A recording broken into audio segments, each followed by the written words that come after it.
Good morning, everyone.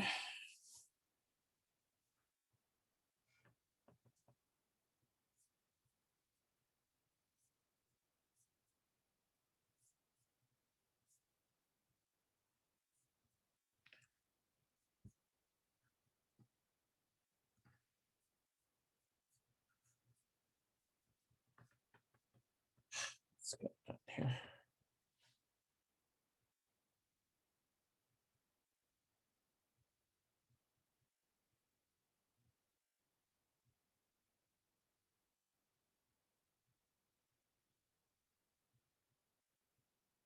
Let's see here.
Good morning, everyone.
Good morning, everyone. So before we get started, a couple of announcements. I'm typing these into the chat as I'm going along here. So I get a fair number of questions about the WebAssign homework over the weekend, so I've answered those. I tried to get to them as quickly as I could. There were a few extension requests that came in as well on the first group of assignments. I've granted all of those. If you did get an extension, please try to get caught up as soon as you can, because more homework is coming and it's going to be coming and coming and coming. We don't really get much of a break in here because the syllabus is pretty packed. So if you do have questions, please ask. We have office hours today. It's Monday. I've updated the Canvas page in the syllabus.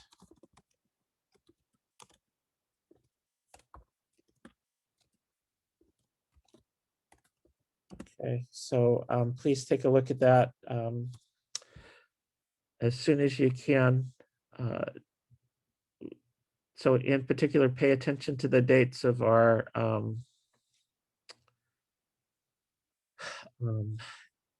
discussion exams. So instead of 2 out-of-class exams, the structure this semester, because of our remote teaching model.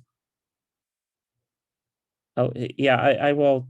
I didn't get a chance to go through the quiz, but I will fix the quiz so you can see the correct answers. And I need to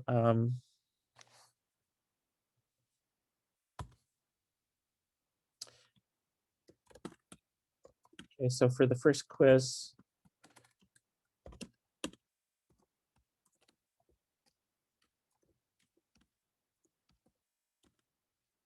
the answers will be posted, and I'll try to come up with a way for people who didn't get for people who lost points there to make those up by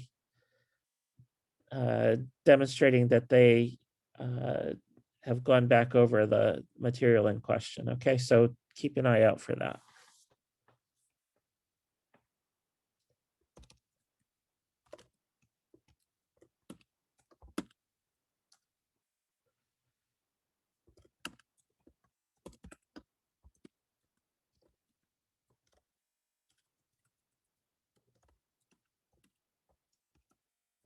Okay. So I think I had everything there. So another thing I want you to take a look at. So just to help you, encourage you to keep up with the material. One thing that I sort of noticed in the fall was that some students were waiting sort of too long until starting the homework. So to encourage you to participate as you go along rather than getting into a hole. There's going to be quizzes, short quizzes, to go along with every class meeting. So whatever material is covered, you'll get a chance to demonstrate your understanding or to learn that maybe you don't understand something and a chance to then ask for help. Okay, so there's a quiz today that's connected to lines and planes, or a participation quiz connected to lines and planes. So take a look at that. Make sure you can do that. I believe the deadline is tomorrow for that. All right, so I didn't get as much of a chance as I had wanted to work through problems from 12.5 last week. So I'm going to try to use today's class to give you more exposure there to problems from 12.5. You're going to have homework from 12.6 due next weekend. That was covered in your lab meeting last week. So if you should take a look at that material in the book. Take a look at the assignment on that. And please use the Ask My Teacher in WebAssign or come to office hours if you have any questions there. Okay, so the WebAssign homework for the next 3 sections is up now. So 12.4 we've covered. 12.5, 12.6 in principle we covered last week, but we're going to spend a little bit more time on 12.5 today.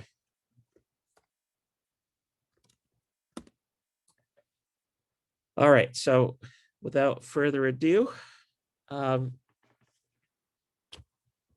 as usual, please ask if you've got questions as we're going along. I'll try to keep an eye on the chat.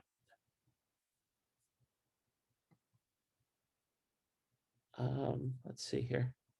Share the screen. But what the heck is going on here?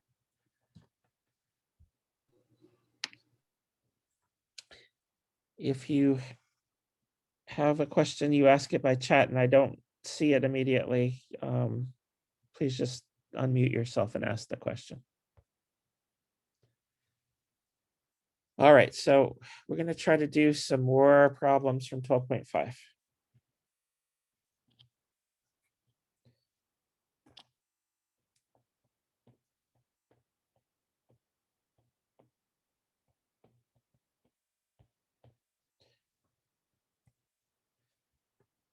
All right, so first let's try reviewing a little bit. Let's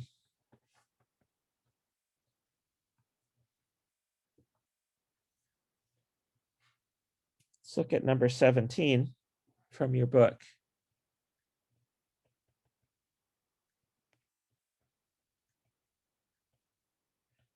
So we want to find a vector equation for the line segment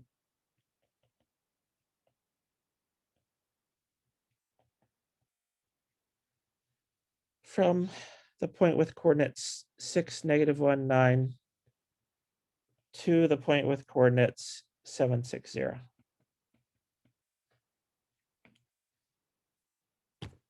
All right, so does anyone remember? We talked about how to do this last week. Anyone want to volunteer what we need to do here?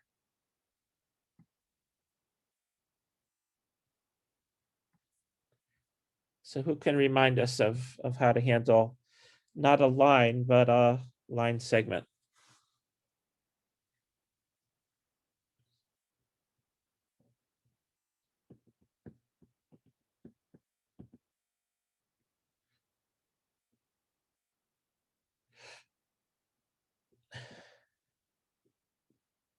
Okay, well, what about a line?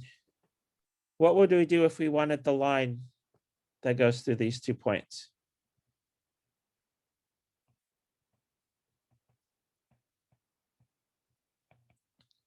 Here's our basic vector equation for the line. So someone in the chat says subtract components. So for the direction vector of the line, vector.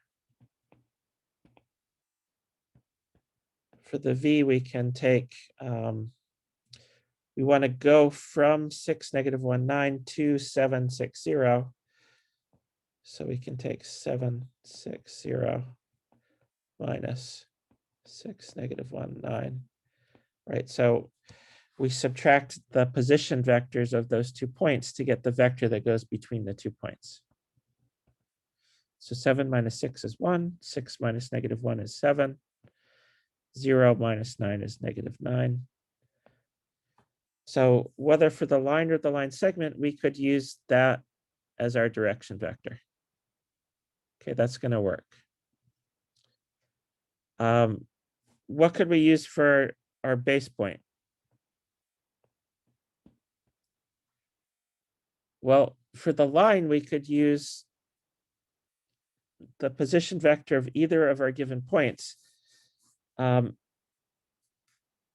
Looking to the fact that we want the line segment from this point,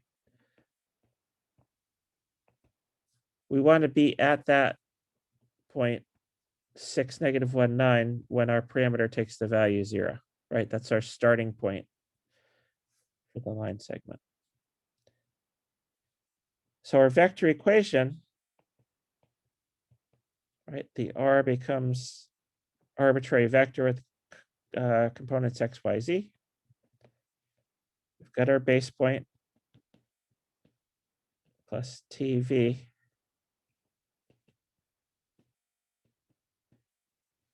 And if this was a line, we would take t between minus infinity and infinity.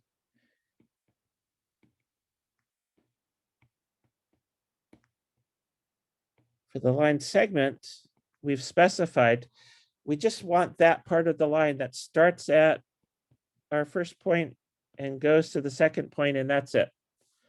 So what do we have to do differently for the line segment as compared to the line?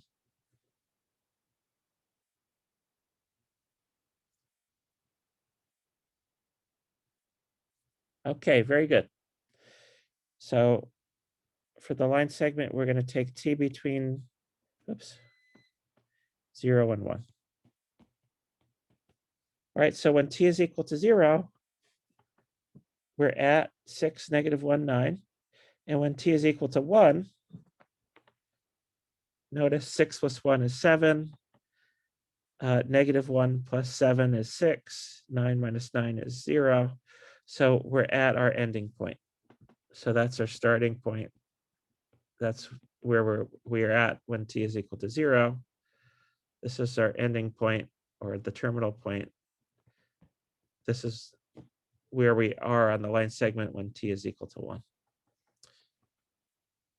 Okay, so any questions on that problem? Is everyone good there? I have a question. Sure, go ahead. Why t is between 0 and 1? Because we're asking for the line segment. So we've got our line that passes through these 2 points. The only part of the line we want is that piece I highlighted in red that goes between the 2 points.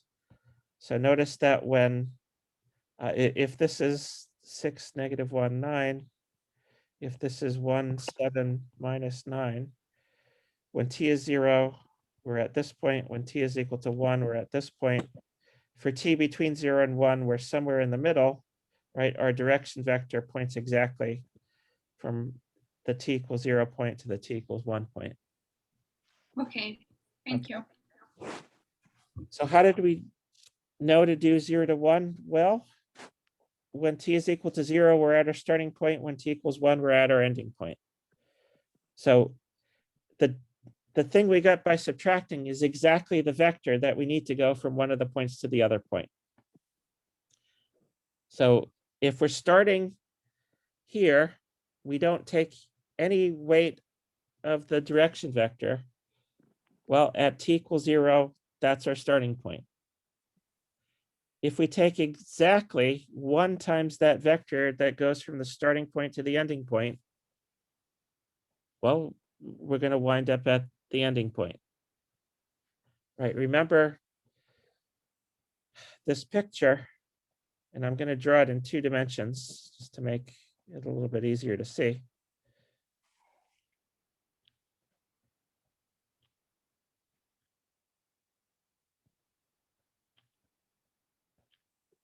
Right, I subtracted these 2 vectors. So the direction vector I used is the vector that exactly takes me from the starting point to the ending point. So scalar multiples of this vector for t between 0 and 1 are vectors that do nothing, that take various multiples of this vector between nothing and the full vector. These are all going to be between our starting point and our ending point, and that t equals 1. If we take the full vector, then we're at our ending point. Now, this is not the only way necessarily to parameterize the line segment, right? You don't necessarily need the parameter to go from 0 to 1, but that's a convenient thing to do. This idea is always going to work. If you know 2 points on a line, you can always use this idea to parameterize your line segment. But let's just do another example that's really simple. Let's say we want a line segment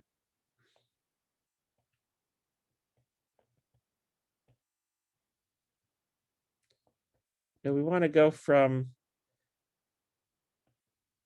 P0 with coordinates 0, 0, 0. So we're going to start at the origin. And we're going to go to P1, the point with coordinates, I don't know, 4, 0, 0. Right, so we're just going to go 4 units out along the x-axis.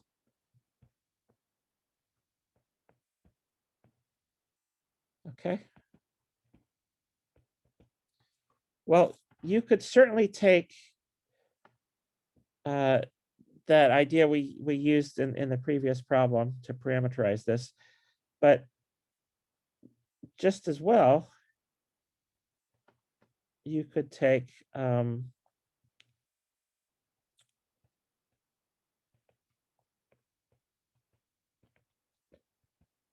again, basically the equation of the line.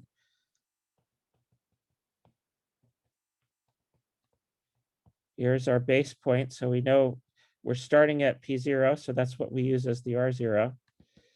And let's say that we just have T times the vector that unit vector that points in the X direction.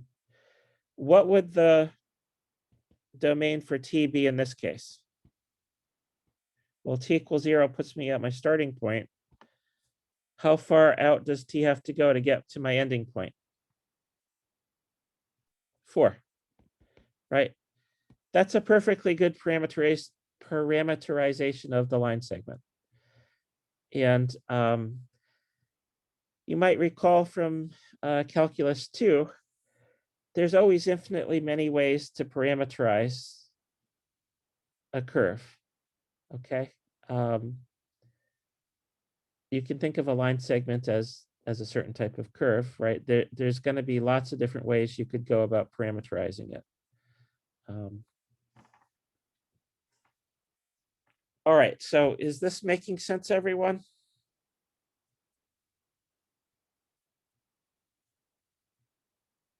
Any last questions on this problem or this type of problem?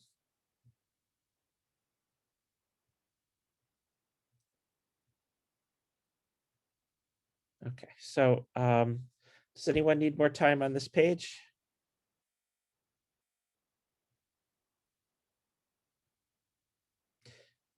All right, I'm going to assume no. Move on.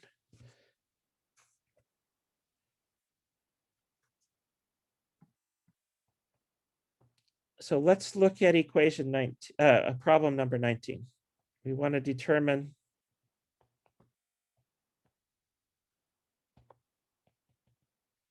whether the lines are parallel, intersecting, or skew. Okay, and our first line, L1, we've got the parametric equations x equals 3 plus 2t, y is equal to 4 minus t, z is equal to 1 plus 3t. We've got a second line. It's got parametric equations x equals 1 plus 4s, y is equal to 3 minus 2s, z is equal to 4 plus 5s. All right, so the first thing to notice is that we've got our equations for the two lines in parametric form.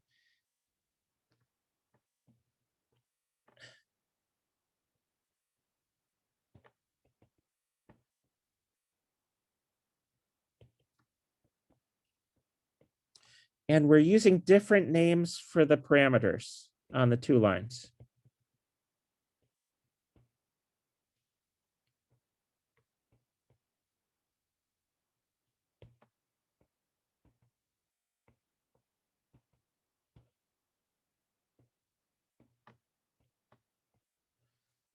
Okay, that's an important thing you always have to remember when you're doing a problem like this.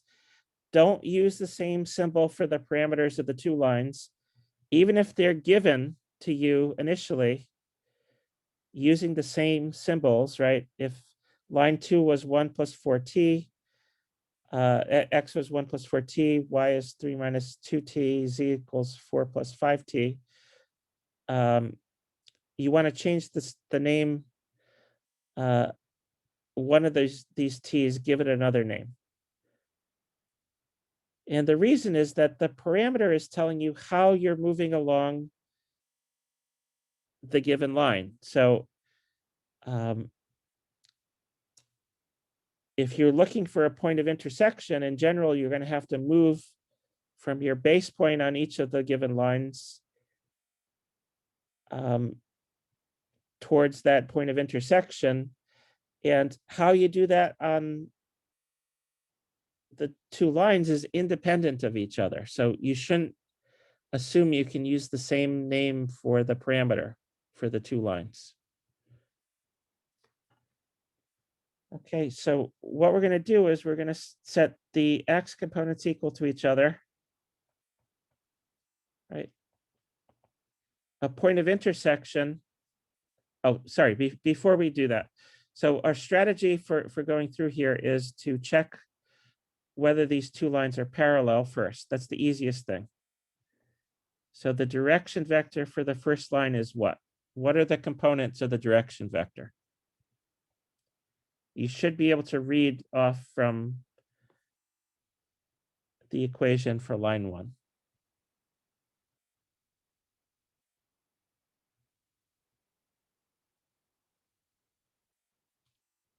How do we get the direction vector from our parametric equations? Okay, very good. So 2 minus 1 and 3. We read off the t coefficients, the coefficients in front of our parameter.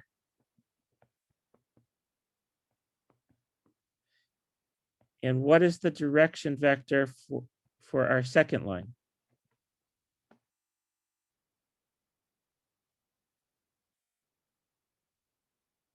So we're going to do exactly the same thing. We read off the coefficients of our parameter. So 4 minus 2, 5. Okay. So the next question is, are these two lines parallel? You should be able to tell immediately from looking at the two direction vectors. Well, if I was gonna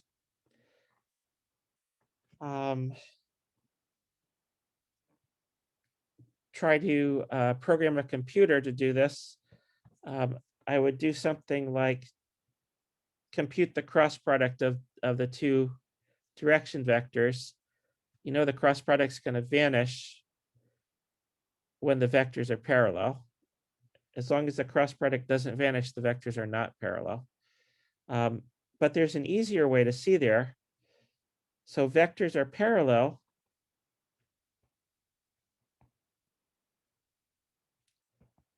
if one is a non-zero scalar multiple of the other.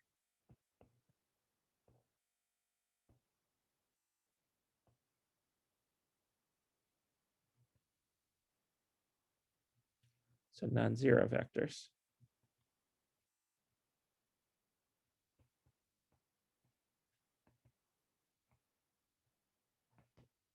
Okay, so to go from V1 to V2, if I look at the first component, 2 goes to 4, so the multiplier should be 2. -1 times 2 is -2, looks good so far, but then 3 times 2 is 6 is not equal to 5. So it's clear that V2 is not parallel to V1 because V2 is not equal to some scalar multiple of V1.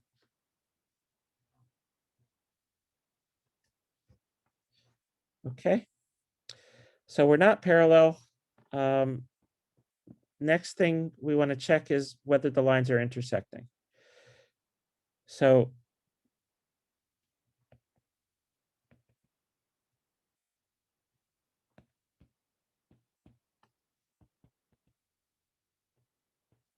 if we look at the x components,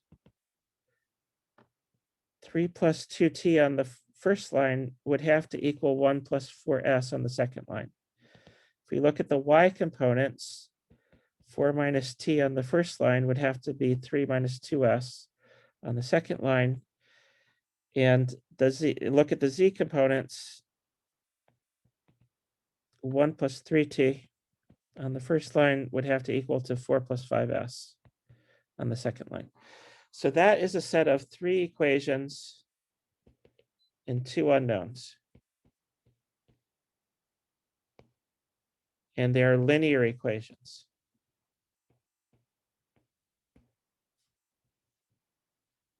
Okay, so you may have had to deal with solving sets of linear equations previously. What you need to keep in mind here is that with more equations than unknowns, there may be no solution. Okay. It is also possible that there is a solution, of course, right? And if there's no solution to the set of equations, that means you can't pick t and s, or whatever you're calling your parameters, so that the x, y, and z components are matched up on the 2 lines. In other words, if there's no solution, there's no point in common. So the lines do not intersect. In that case, we say the lines are skew. If there is a solution, then you could use whatever value of t comes out to get the point on line L1. You could use whatever s value comes out in the solution to get the point on line 2. All right, so let's think about this set of equations. So does everyone have what they need before we go to the next page here? Give you a second to copy.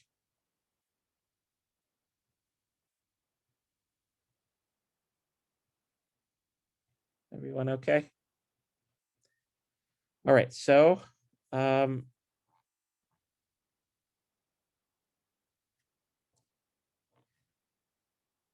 gonna have to copy this over again. So let me copy my set of equations here.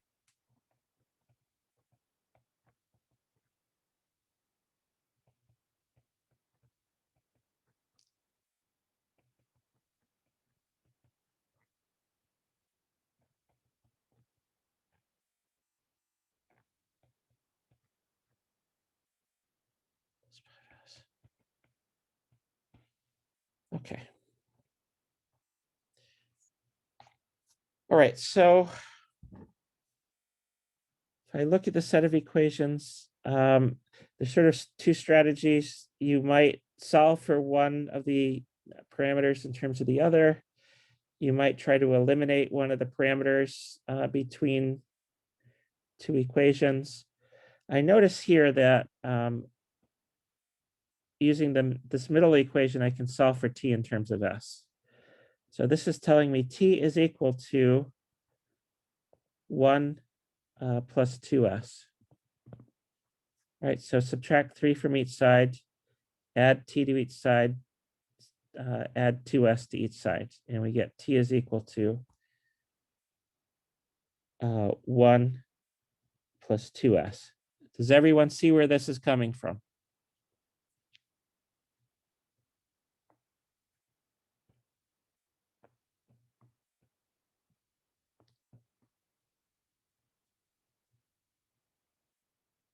Good, okay. So I've got t in terms of s. I'm just going to try to plug that into one of the other equations. So let's say I plug that into the first equation.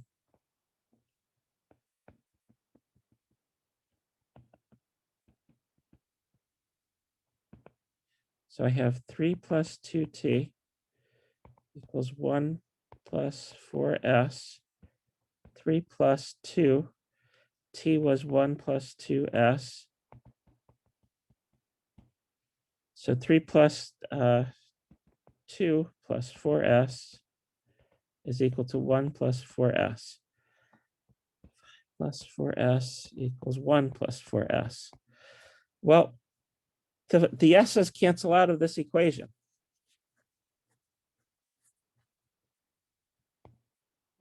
And I'm left with 5 is equal to 1. So what is that telling me?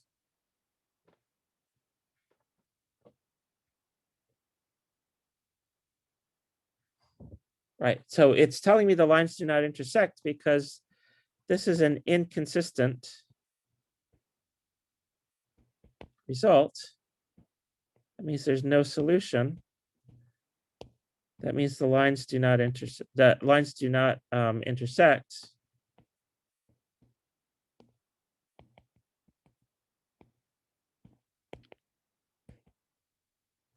So they're skew. All right, any questions there?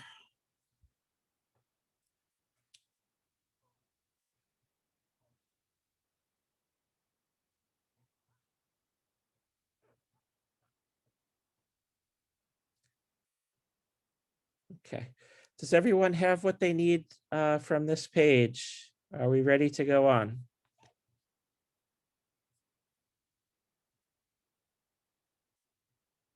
Oh, good. Okay. So we have a few more examples of equations like, or problems like this. Problems 19 through 22 are similar. So please, you're going to get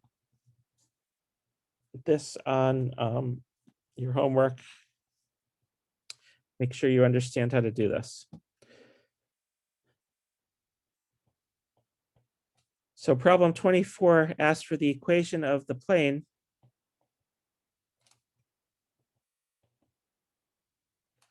that passes through the point 535 with normal vector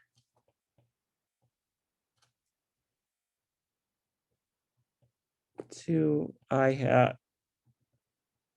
plus j hat minus k hat. Okay. So what's our basic equation?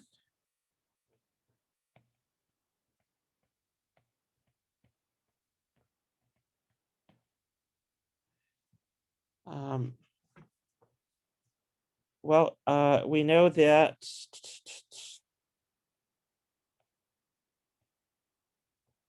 we have the normal vector for the plane. If we have a known base point on the plane,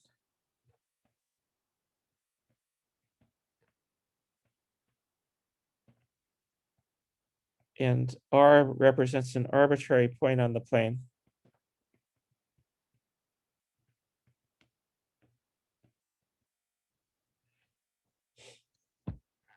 this what we wrote down is the vector equation for the plane.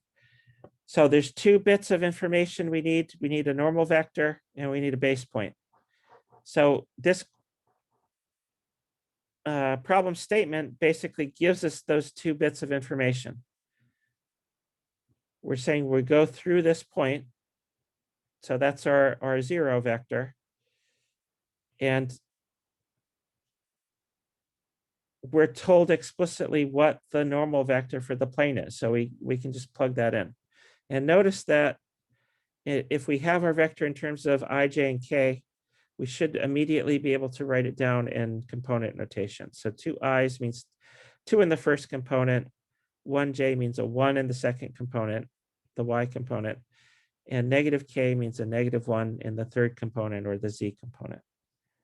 So we can plug everything right in. So we have 2, 1, minus 1 dotted with x, y, z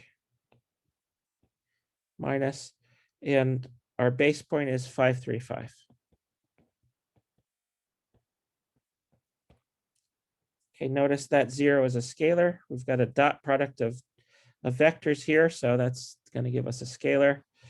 This is the vector form of the equation of the plane.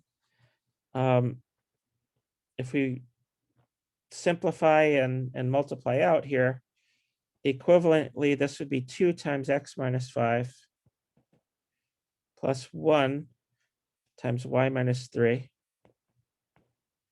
negative 1 times z minus 5 equals 0.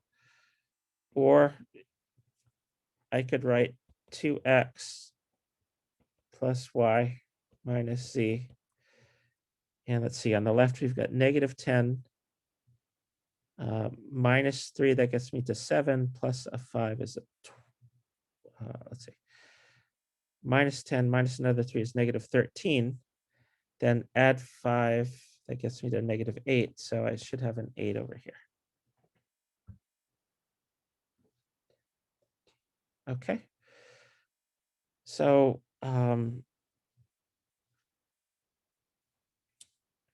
three forms of the equation of the plane. Is this making sense to everyone? Are there any questions?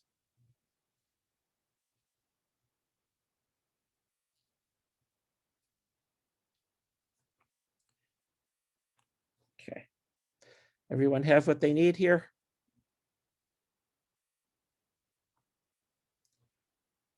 Okay.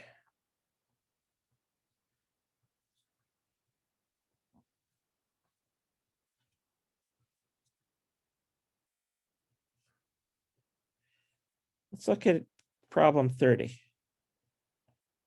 So we want the plane that contains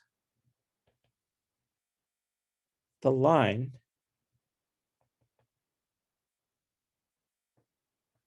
x equals 1 plus t, y is equal to 2 minus t, z is equal to 4 minus 3t. Okay, and if we don't remember, if we give the parameterization and we don't say the domain for t, you can assume it's minus infinity to infinity, or the largest domain that makes sense. And we want our plane to be parallel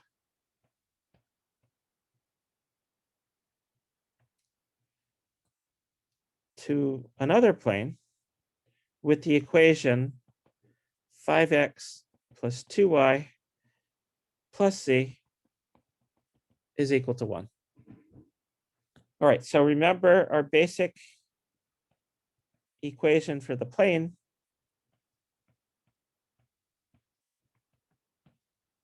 n dotted with r minus r0 is equal to 0. How can we get a normal vector for the plane? How can we get the n?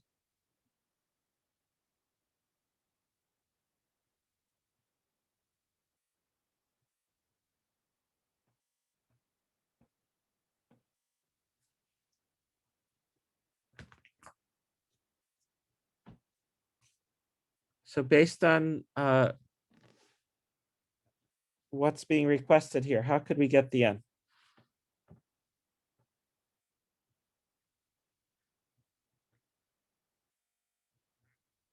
Okay, so there's a few answers coming in on the chat here. So when two planes are parallel, three answers coming in on the chat. Okay, so here's how to think about this equation. So one of the suggestions is correct here. So when two planes are parallel,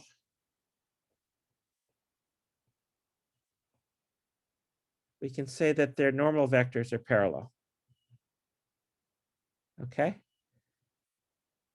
So in particular, we could use the same normal vector for two planes that are parallel to each other. Well, what would be the normal vector for the plane? Well, we know we can read it off as the coefficients of x, y, and z here. So we have 5x, 2y, and 1z. So because that's the normal vector for the plane we're given, the plane we want is parallel to the plane we're given, we know we can use the same normal vector. Is that clear to everyone?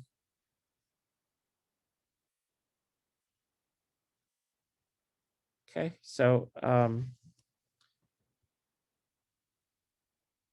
so the folks who had other suggestions, right? So one of the suggestions was to read off the coefficients of our parameter in the equation for the line. Well, think about what that would do for you. You've got a plane. Think of the line being embedded in the plane. Reading off the coefficients of the parameter the parameters that show up in the line, that's going to give you a direction vector for the line. That's a vector that points along the line. And if the line lives in the plane, that's going to give you a vector that lives in the plane. Okay.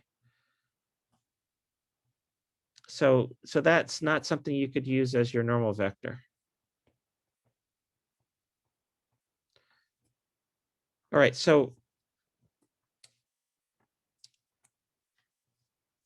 why did I choose 521? I chose 521 because one of the basic facts about planes I know is that a way of determining whether two planes are parallel to each other is to look at how the normal vectors for the planes are related to one another. Right, so sort of the extreme case of two planes is when the two planes lie on top of each other, if they're really the same plane, right? What's true in that case? Well, any normal vector for one of the planes is a normal vector for the other plane. The same thing is true if the planes are parallel, even if they don't overlap on top of one another.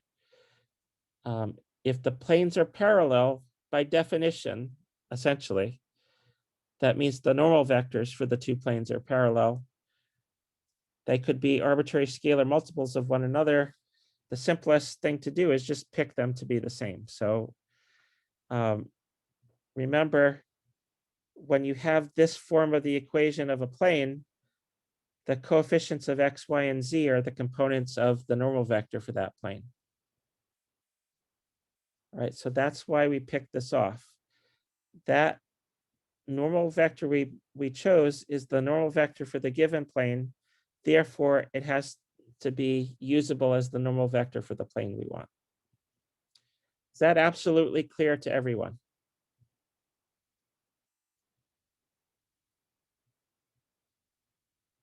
Okay. So we know how to get the n.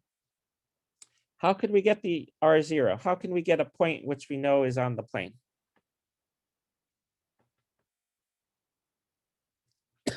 Excuse me.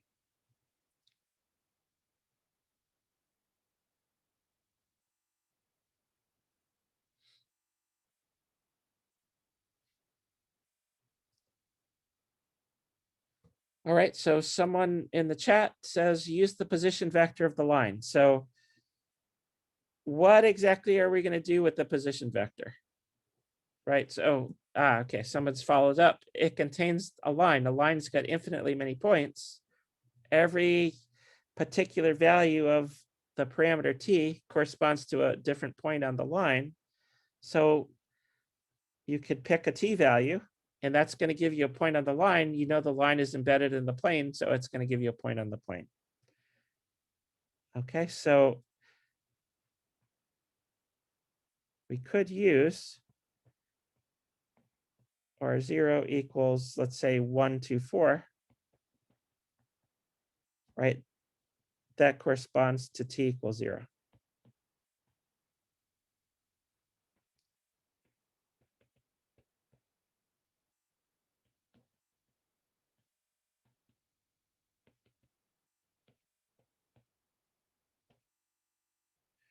Right, the plane contains the line.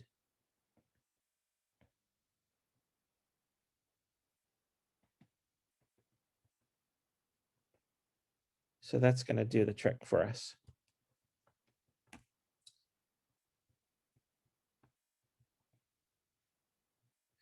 Okay. All right, so we can plug in 5, 2, 1 dotted with x, y, z minus 1, 2, 4 equals 0. And we can multiply it out. 5 times x minus 1 plus 2 times y minus 2 plus 1 times z minus 4, 0, or 5x plus 2y plus z equals, see, that's 5 plus 4 is 9 plus 4 is 13.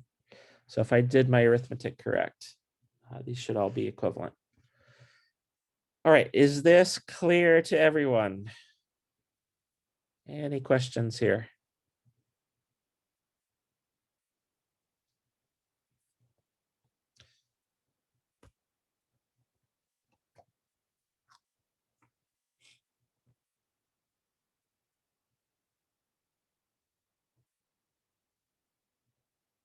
All right, so quick question.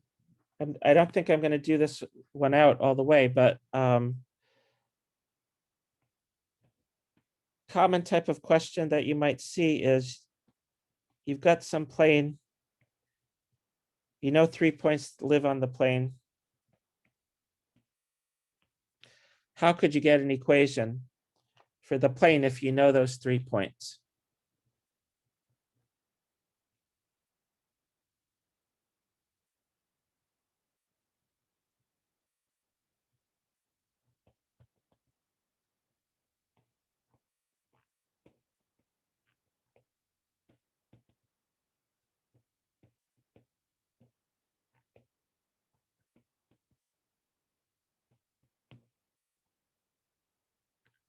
Okay, so I think we talked about this actually last week, but always is useful to remind yourself.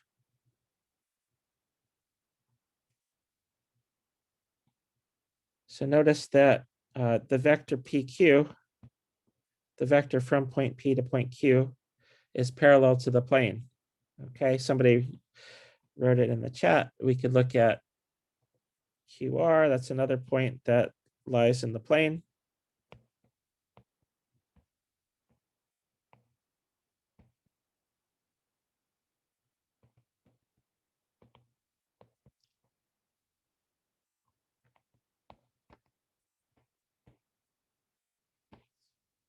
So we could take the cross product. Remember that the cross product of two vectors is perpendicular to both of the vectors. So when we do that, we're going to get something that we could use as a normal.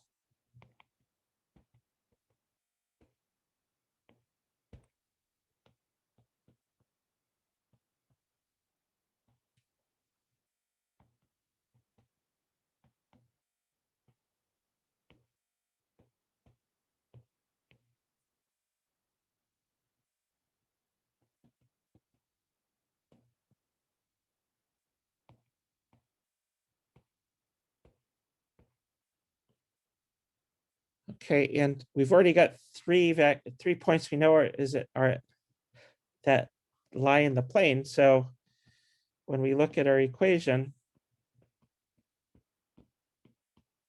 we just worked out something we can use as the normal vector. We could use P or Q or R as our base point in the plane. So we can plug in our information and get an equation for the plane. And it doesn't matter what pair of vectors going between the points P, Q, and R, as long as you get two vectors that are not parallel to each other. Any choice is going to work. It doesn't matter if I use the position vector for point P, point Q, or point R. All of those are going to work. All right, so that's where we're going to have to stop for today. So are there any last questions before we finish up today?